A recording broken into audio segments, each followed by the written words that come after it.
BRS party అధ్యక్షులు మాజీ ముఖ్యమంత్రి కేసీఆర్ పార్లమెంట్ ఎన్నికల ప్రచారంలో సందర్భంగా తలపెట్టిన రోడ్ షోలో భాగంగా పెద్దపల్లి పార్లమెంట్ నియోజకవర్గంలోని గోదావరి ప్రధాన చౌరస్తాలో భారీ సంఖ్యలో హాజరైన ప్రజలను ఉద్దేశించి మాట్లాడడం జరిగింది. సింగరేణి ప్రైవేటీకరణకు నాంది పలికిందే కాంగ్రెస్ అని, దాన్ని అమలు చేస్తుంది బీజేపీ అని అన్నారు. పెద్దపల్లి పార్లమెంట్ నియోజకవర్గంలో సౌమ్యుడు కార్మికులకు ఎల్లప్పుడూ అందుబాటులో ఉండే కొప్పుల ఈశ్వర్ని భారీ మెజార్టీతో గెలిపిస్తారని ధీమా వ్యక్తం చేశారు.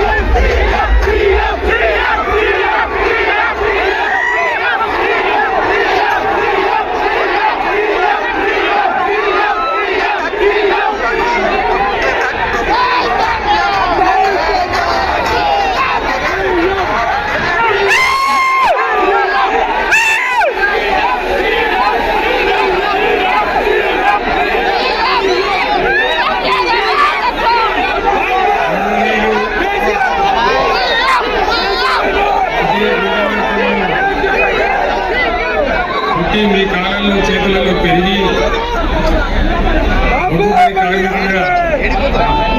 26 సంవత్సరాలు పనిచేసి మీ దీవెనతో, మీ ఆశీర్వాదంతో పార్టీ స్థాయి రాష్ట్ర నాయకులు మీ అందరికీ కూడా నమస్కారాలు. 44-45 డిగ్రీల ఎండ ఉండే ఈ టైంలో అశేషంగా ఎండ బాధ కూడా అనుభవించేంత దూరం తరలి వచ్చినటువంటి నా అన్నదమ్ములకు, అక్క చెల్లెలకు నా గొంతు మళ్ళీ మాట్లాడుతుంది. ఆస్ట్రేలియా నుంచి బొగ్గు దిగుమతి చేసుకోవాలంటాడు. ఆస్ట్రేలియా నుంచి బొగ్గు తెచ్చేవాడు ఎవడు? అదాని, నరేంద్ర మోడీ తమ్ముడు. అంటే అదాని బొగ్గు కోసం అదానికి మన దగ్గర 4,000 టన్ను దొరికే బొగ్గును అక్కడ 28,000 టన్ను అంటాడు. నేను ఒప్పుకోలే. నేను చెప్పినా నువ్వు ఏం చేసినా సరే, నా ప్రాణం పోయినా సరే నేను ఒప్పుకోను.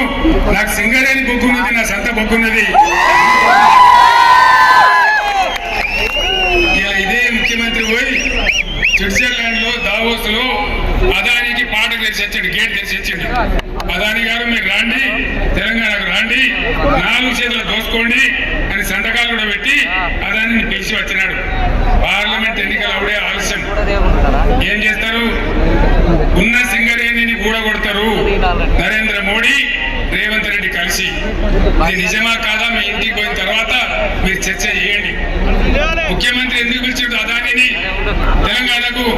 నేను ఎందుకు రానివ్వలేదు? నేను అడుగు పెట్టనివ్వలే. బిడ్డని అడుగు పెడితే ఖబర్దారని చెప్పిన కానీ ఇదే ముఖ్యమంత్రి ఆహ్వానిస్తా ఉన్నాడు. తెలంగాణ సింగరేణికి కొంగు బంగారం. దయచేసి ఆలోచన చేయాలని నేను కోరుతాను. అది జరగకపోతే పక్షాన కొట్లాడతారు. కాబట్టి కార్మిక లోకమంతా కూడా దయచేసి ఆలోచన చేసి, ఇతర మేధావులు కూడా ఆలోచన చేసి బీఆర్ఎస్ గెలిపి కారు